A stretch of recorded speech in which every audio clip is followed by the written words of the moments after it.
मैं बरसों बाद कजरी के घर गई। उसकी भाभी शोभा मुझे अपने कमरे में ले गई। थोड़ी बहुत बातों के बाद जब वह चाय बनाने गई तो मैं टेबल पर पड़ी डायरी उठाकर अलटने पलटने लगी। वह कजरी के भाई अनुराग की डायरी थी।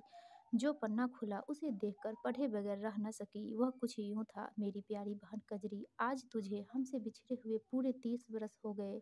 अगर तू अब होती तो देख पाती कि देह के रंग के कोई विशेष मायने नहीं होते। तेरे जाने के बरस भर बाद जब निधि जन्मी तो मुझे लगा जैसे तू ही घर लौट आई। उसमें मैंने हमेशा तुझे देखा, मैंने उसे नहीं। जैसे तुझे पाला, तेरे अंतहीन अपराजेय अवसाद को निर्मूल कर देने की धुन में उसे पूरी तरह आत्मनिर्भर और सक्षम बना दिया। तेरी इस भतीजी ने कॉलेज में टॉप किया, बहुत बड़ी प्रतिष्ठित डॉक्टर बन गई है। अब उसका जीवन उसके रंग रूप से तो प्रभावित होने नहीं जा रहा। कजरी, पता है तेरी इस काली सयाही भतीजी निधि के सामने एक से एक गोरी लड़कियों के सौंदर्य फीके पड़ गए। काश तू भी अभी जन्मती कजरी। जब मैं इतना बड़ा हूँ तब तुझे यूं हिम्मत हारनी नहीं पड़ती। मेरी प्यारी बहन, माँ बाबूजी ने हम तीनों भाइयों की अच्छी शिक्षा के लिए सीमित साधनों का हवाला देकर तेरी शिक्षा कुर्बान कर दी। उस समय मेरे लाख समझाने पर भी वो नहीं समझे कि उनके घर में जन्म लेकर तू पराया धन नहीं हो सकती है। विवाह तो हम सबके भी हुए ही। चल, मैं तो उनके पास रह पाया, पर बाकी दोनों भाई तो परदेश जाकर उनके पास उतना भी न आ पाए जितना तू आ पाती अपनी ससुराल से उनके पास। बाबूजी की पुरानी सोच पर तू उन्हें क्षमा कर देना कजरी। तेरा दुख मैंने हमेशा समझा। तुझे आशा बंधाने और समाज को राह दिखाने के लिए ही तो मैंने इतनी अधिक सांवली शोभा से विवाह किया था। कितना नाराज हुए थे माँ बाबूजी, उन्होंने तो उसे आज तक भी मन से स्वीकारा ही नहीं। तू तो अच्छी तरह जानती थी। फिर इस तरह हिम्मत क्यों हारी तूने? जब से तू गई है तब से मेरे मन में तो सिर्फ काली लड़कियां ही घूमती रहती है, जैसे उन सब की कुशलता की जिम्मेदारी मेरी ही हो। इस बार मैंने तुझे यानी तेरी भतीजी निधि को काले गोरे के पचड़े से निकाल कर आत्मविश्वास का अनंत आकाश उसकी मुट्ठी में भर उसे यानी तुझे पूर्ण सक्षम बनाया है। अब तो तू खुश है न कजरी? कजरी के भाई का उसके नाम का यह पत्र पढ़कर तो ऐसा लगा जैसे कजरी फिर से मेरे सामने आ खड़ी हुई थी। उसकी एक एक बात जैसे मेरे कानों में गूंज रही थी और उसके जीवन से जुड़ी हर घटना जैसे पुनर्जीवित होकर मेरे सामने आ खड़ी हुई थी। मैं बचपन में कजरी की सहपाठी मित्र थी और उसकी पड़ोसन भी। अपनी अल्हड़ बुद्धि के साथ उसे संबल देने का प्रयास तो बहुत किया था मैंने भी, पर मेरा ब्याह बहुत जल्दी हो गया और कजरी अकेली रह गई थी। फोन नहीं थे उस समय हमारे घरों में, पत्रों से कितना ढांढस बंधाता भला। अपने ब्याह से पूर्व उसकी लगभग हर व्यथा मैंने अपने कानों से सुनी थी। सिर्फ सुनी ही नहीं, काफ़ी कुछ अपनी आंखों से भी देखी थी मैंने। उसकी व्यथा जिसे उसने बहुत ही बेरहमी से ख़त्म किया था। 3 भाई थे कजरी के, 2 विदेश चले गए थे। सबसे छोटा अनुराग अपने ही शहर में नौकरी कर रहा था। सबसे छोटी और इकलौती बहन थी कजरी, काली स्याही। कजरी सचमुच बहुत ही काला रंग था उसका, मैला मैला सा, छोटी छोटी गोल गोल आंखें, सलेटी रंग के होठ और सिर पर उलझे उलझे काले घुंघराले बालों का घना छत्ता। पिता जैसा पक्का रंग, माँ जैसे नैन नक्श। पढ़ाई के नाम पर भी उसके पिता उसे आर्ट्स में ग्रेजुएशन ही करा पाए थे। फलस्वरूप उसका मन रसोई में रम गया था। पाक कला की शौकीन कजरी खूब बनाती, खूब खिलाती और खूब खाती भी। इस स्वादिले शौक के चलते कब उसका शरीर उसकी उम्र से बड़ा हो गया पता ही नहीं चला। उसमें किसी लड़के या लड़के वालों को पसंद करने योग्य कोई विशेष तो क्या, साधारण बात भी दिखाई नहीं दी तो क्या, कोई भी गुण दिया ही नहीं था प्रकृति ने उसे। नहीं, ऐसी बात नहीं, उसे तो गुणों की खान भी कहा जा सकता था। उसकी निर्दोष खिलखिलाहटें, उसकी दुर्लभ निश्चलता, धुले पारदर्शी कांच सा साफ मन और अपने पराये हरेक के लिए उसकी छोटी छोटी आंखों से झलकता स्नेह का विशाल सागर, क्या ये वो विशेषताएं नहीं हैं जिन्हें उसके गुणों में सम्मिलित किया जा सकता था? परंतु बाजारवाद के इस अंधे युग में अक्सर खूबसूरत कवर में घटिया चीजें खरीद लाने वाले लोग आंतरिक सौंदर्य के याचक होते ही कहाँ है? कजरी भी दूसरी सभी लड़कियों की तरह अपने अंतस में छिपकर अपने सपनों के राजकुमार की रचना बड़ी तरतीब से करती।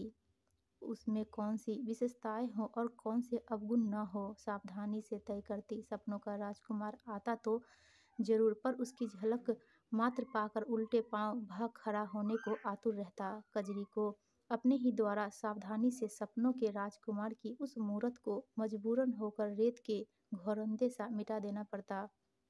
कजरी ने एक बार माँ को अपनी एक सहेली का वजन कम करने के लिए जिम जाना बताया और दूसरी का ब्यूटी पार्लर जाना, इस आशा के साथ कि माँ प्यार से कहेगी, कजरी बेटा तू भी चली जाया कर जिम और ब्यूटी पार्लर अपना रंग रूप निखारने। पर उसकी आशा के विपरीत लड़के वालों के घर से कल ही हुई ना से झुंझलाई हुई निपट गवारी माँ उस पर चिल्ला पड़ी, दुनिया की होड़ करो बस, खुद की शकल सूरत तो देखो मत, उन्हें देख और खुद को देख। यूं भी उनके बाप तो रिश्वत की कमाई बोरे भर भर कर लाते हैं, इतना शौक चढ़ा है गोरे गोरी होने का तो खगड़िया रगड़ ले।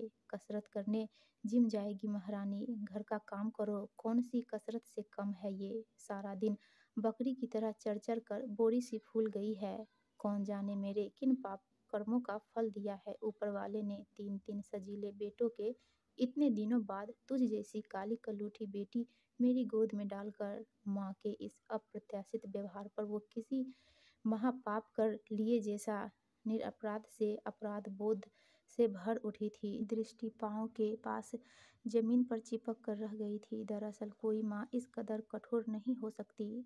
सच है, कजरी की माँ भी तो कहाँ थी इस कदर कठोर, परंतु मध्यम वर्गीय परिवारों में पैसे की किल्लत बनी रहती है और कोई माने या न माने पैसा प्यार और स्नेह को भी प्रभावित करता है जरूर। कजरी की माँ भी उसे हर माँ की तरह प्यार ही करती थी, परंतु उसके ब्याह के दानव ने उस प्यार में दाग लगा दिया था। बार बार कजरी को अस्वीकृत किया जाता रहा। कोई एकाध अगर कजरी की शकल सूरत पर समझौता करने को तैयार भी होता तो वह दहेज इतना मांग लेता कि उसका वह मध्यम वर्गीय परिवार जुटा ही न पाता। पिता ने तो इतना कभी कमाया ही नहीं था। बेटों की कमाई भी अभी शुरुआती दौर में ही थी। कजरी के साथ साथ उसके माँ बाबूजी का संतुलन भी बिगड़ने ही लगा था। पिता तो फिर भी कुछ दूरी पर ही रहे, पर माँ का हर समय कार चिड़चिड़ाहटों से भरा सानिध्य कजरी को मार गया। सारे समाज के तिरस्कार के साथ अपनी ही माँ द्वारा तिरस्कृत होकर छलनी छलनी हुई वो बेबस लड़की ईश्वर से पूछती, हे ईश्वर, संसार को तो छोड़ो, तुम ही ने कौन सा रहम किया मेरे ऊपर। मेरी जो माँ स्नेह की प्रतिमूर्ति थी, उस तक के मन में मेरे लिए अतः घृणा भर दी, तो दूसरे किसी से क्या आशा रखूं। अनुराग भैया न होते तो मैं कभी की मर ही चुकी होती। कभी वह ईश्वर से पूछती, तुमने ये क्या किया प्रभु, सिर्फ आंखों को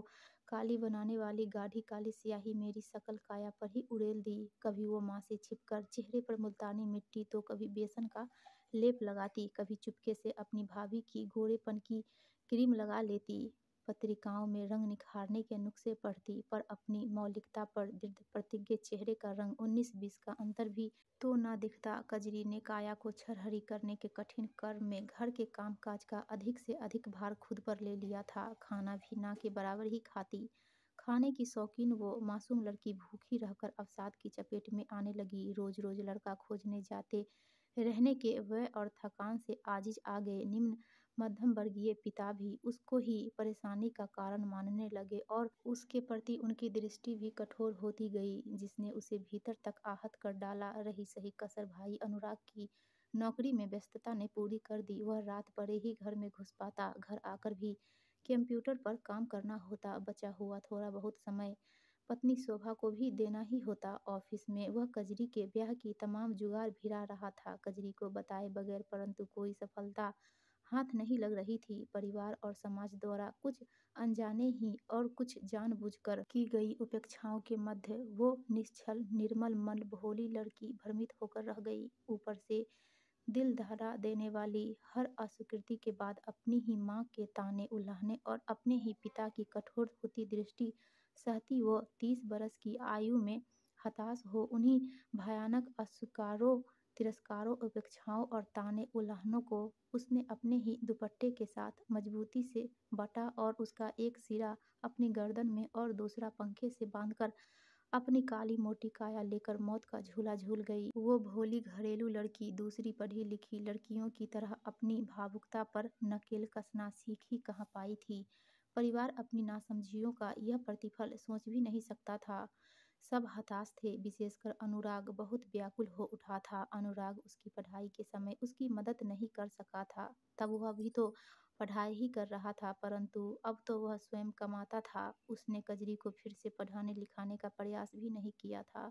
अनुराग को बार बार पश्चाताप होता कि काश उसने थोड़ा अधिक समय दे दिया होता कजरी को, तो शायद उसे यूं मरना न पड़ता। कजरी की आत्महत्या के ठीक 1 बरस बाद कजरी के सबसे छोटे भाई अनुराग की पहली संतान उसकी बेटी ने जन्म लिया। बच्ची की झलक मात्र ही परिवार का दिल बैठाने के लिए काफ़ी थी। जैसे मरकर भी कजरी अपने प्यारे भाई अनुराग से अलग रह नहीं सकी थी और बरस भर बाद इतिहास को दोहराने चुपके से वापस अपने घर चली आई थी। बच्ची का जन्म घर में खासा मातम लेकर आया। कजरी की भयावह मृत्यु का धुंधलाता दृश्य खुद को झाड़ पोंछ कर घर के हर सदस्य के दिल में सीना तान कर आ खड़ा हुआ। सब एक दूसरे से आंखें चुरा रहे थे। कभी दीवार पर टंगी कजरी की माला चढ़ी तस्वीर को देखते, कभी दृष्टि चुराकर उस नवजात को। स्त्रियां भी विचित्र ही होती है, खुद कैसी भी आड़ी तिरछी क्यों न हो, परंतु बहु बेटियों के रूप सौंदर्य की कमी उनके लिए घर में जैसे अमावस्या का अंधकार ला पटकती है। कहीं न कहीं अनुराग को तो संतोष ही हुआ था इस रूप में कजरी के लौट आने का।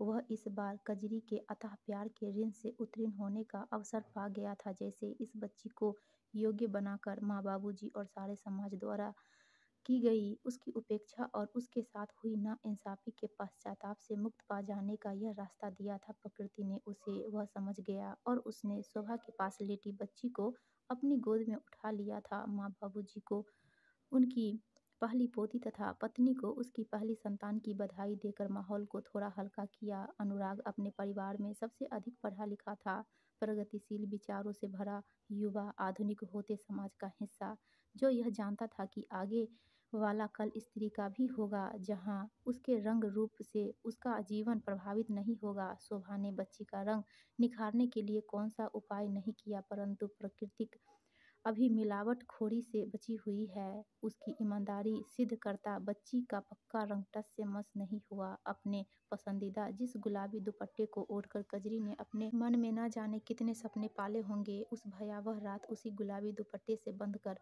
लटकती हुई कजरी को अनुराग ने उसके अनकहे भय को भांप लिया था। इकलौती लाडली बहन को खो देने का दुख भूलने का तो प्रश्न ही कहाँ था। अभी तो अनुराग उसकी आत्महत्या के कारण से ही समझौता नहीं कर पाया था। इस बच्ची ने उसके घर में जन्म लेकर तो जैसे उपकार ही किया था। बेटी की अधिकतम जिम्मेदारियां उसने स्वयं उठाने का निश्चय कर लिया था। पंडित से नामकरण न करवा कर नाम भी स्वयं ही रखा। निधि माँ ने समझाना चाहा, बेटियां तो माँ के सानिध्य में ही ठीक पलती है बेटा। अनुराग स्वयं को पल भर भी तो नहीं रोक सका था माँ को कड़वा उत्तर दिए बगैर। इस बच्ची के लिए शोभा की आंखों में मैंने वही तिरस्कार देखा है माँ, जो कजरी के लिए कोई लड़का न मिलने पर तुम्हारी आंखों में आ गया था। उसके लिए क्षमा करना माँ, तुम स्त्री होकर भी क्या अपनी इकलौती मासूम बेटी का दुख समझ पाई थी? अगर तुम अड़ गई होती कि बेटों की तरह ही तुम्हारी बेटी भी उच्च शिक्षा लेगी, तो क्या बाबूजी को मानना नहीं पड़ता? अनुराग अपने भीतर तेजाब से खौलते अपराध बोध से तिलमिला उठा। माँ ने अनुराग को रोकना चाहा, परंतु वह रोक नहीं सकी थी उसे, बल्कि वह और भी उग्र होकर बोला था, तुम तो चुप ही रहो माँ। माँ होकर भी कहाँ देख पाई थी तुम कजरी के भीतर की बेचैनी, कि अपने काले रंग को बस जरा सा निखार लेने की कितनी ललक होने लगी थी उसे। अपने अंतिम दिनों में मैंने देखा था उसे घोर अवसाद से घिरकर चुपके चुपके अकेले आंसू बहाते हुए। पुरुष होकर भी मैंने महसूस की थी उसकी छोटी छोटी आंखों में समाई विकराल विवशता, उसके सहती शांत व्यवहार के भीतर कलेजा चीर देने वाली भयानक उथल पुथल। मुझसे छिपा नहीं था उसकी फीकी मुस्कान के पीछे का तड़पा कर रख देने वाला भयानक रुदन। मैं उसका प्यारा भाई ही सही, पर था तो पुरुष ही। कैसे कह पाती वो निहीर अपने मन की सब कुछ खोलकर मुझसे? अनुराग, अब बस भी कर। माँ अपने कानों पर हाथ रखकर रोने लगी थी। तुम कहती हो मैं अपनी इस नन्ही सी बच्ची को शोभा के भरोसे छोड़ दूँ? नहीं माँ, मैं कजरी को दोबारा मरने नहीं दे सकता। दोस्तों, आपको यह कहानी अच्छी लगी हो तो प्लीज़ हमारे वीडियो को लाइक कीजिए और चैनल को सब्सक्राइब